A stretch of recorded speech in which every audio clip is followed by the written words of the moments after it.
Hey folks, let's cover today Doom 2.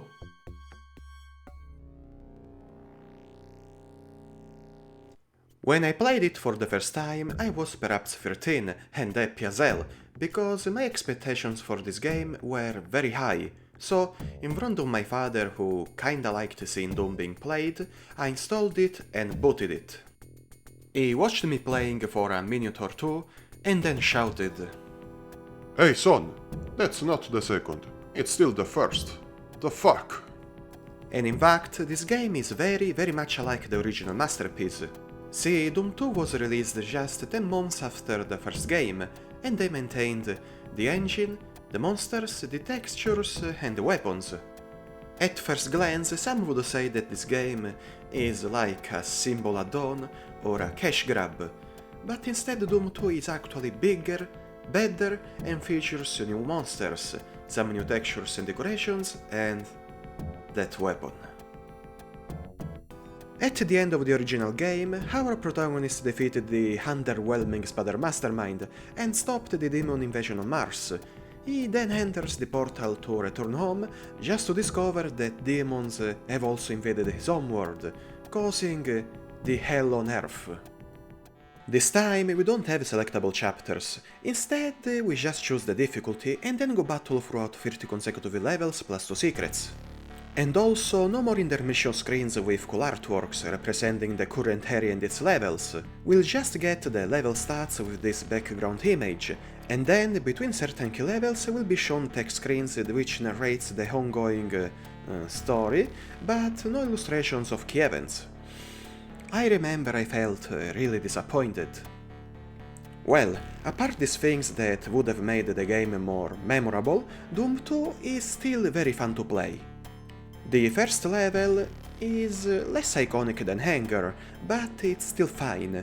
There's a hidden chainsaw behind the starting point, and then 2 other secrets concealing the shotgun and the rocket launcher. Yes, at the beginning. From the second level, things start to be more difficult. There are a lot more monsters, but we are given the proper new tool. This. See this? It's the best overpowered weapon of all times. The super fucking shotgun. At the cost of 2 shells per shot, this beast cleans entire groups of zombie men and imps. It fires 20 pellets and insta-kills pingies and lost souls without the need of getting too close. It's the ultimate boomstick. By the way, don't think the game becomes easy, because Doom 2 is really better than the original, and the new enemies will make life quite difficult. To start, the chain gunners will shred us to pieces with their chain gun, and in groups are very lethal. Then the Revenant is this cool skeleton that punches at close range and fires homing missiles which are fun to exploit to hit other monsters. The Mancubus is a big brown asshole with a lot of health that shoots these fire blasts that hurt as fuck, and seems to hate our mothers.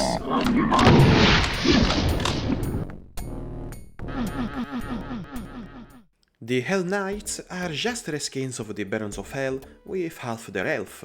They can seem cheap, but are indeed functional as replacements of the Sponger Barons, which luckily become less common. The Arachnotrons are a nice entry. They are like the sons of the Spider Mastermind and fire these slow plasma shots easy to dodge. I really like them. And now the worst hassle of the game. The Pain Elemental.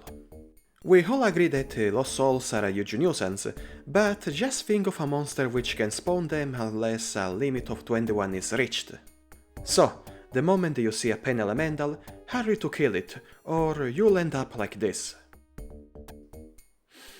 I think it's convincing. And finally, the Archvile, because simply the Vile is not enough.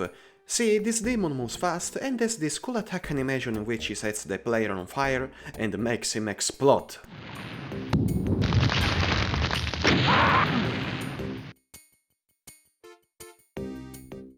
To avoid it, just get cover before the animation is finished, but beware that the Archvile is capable of resurrecting surrounding dead enemies, aside the lost souls and pain elementals which just vanish. And to spice things up, the Cyber Demon and the Spider Mastermind are often used as common enemies here and there. At the beginning of the level called Gacha, we can even make them fight each other. It's quite pleasant to watch.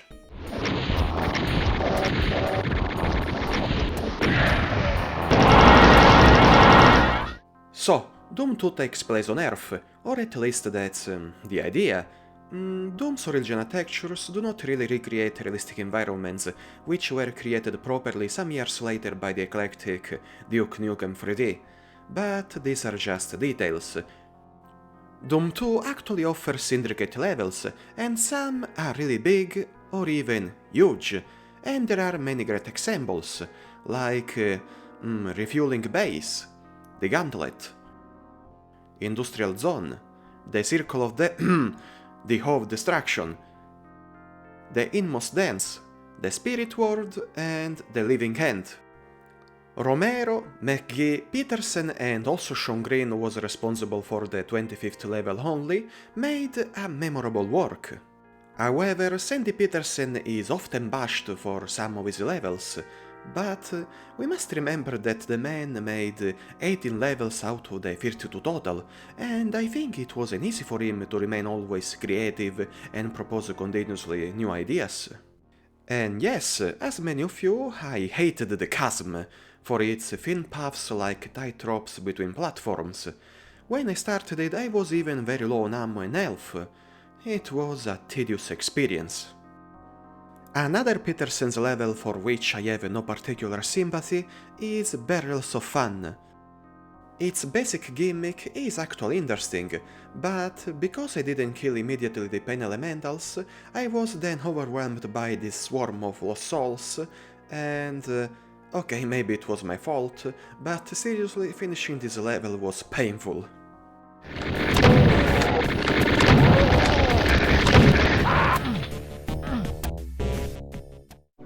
Overly, Doom 2 is indeed the bigger and better version of Doom which was promised, but it definitely has its downfalls too, and one thing I always noticed is a certain change in tone. The original Doom always makes me feel a certain tension. It gives me sinister vibes of being alone among demons, especially the first levels of Knee Deep in the Dead. Doom 2, on the other hand, makes me feel like an angry guy ready to challenge everyone on his own. Also, the pace is more brutal, and the super shotgun seems created specifically to make us feel unstoppable. Let's analyze a bit the story. In the first part of the game, the Marine helps the remaining humans to escape into space and remains alone on the planet. Then, he heads towards the origin of the invasion, arrives there, and decides to descend into hell to put an end to everything, and confronts the Icon of Sin.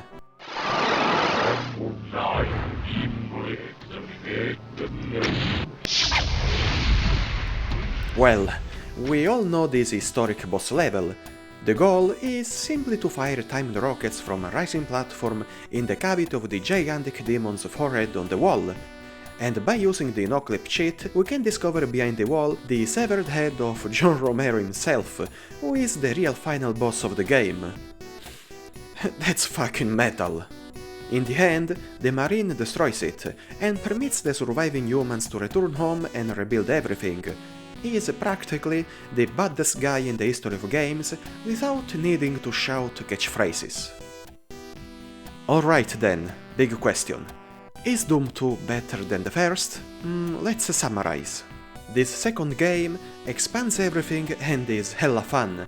It was anything but a cash grab. I mean, new monsters, big levels, the super shotgun, and great music. What an experience! And beyond that, I consider them two complementary milestones, which became the basis for all the subsequent FPS masterpieces. That said, a warm thanks to all viewers, and see you in the next entry.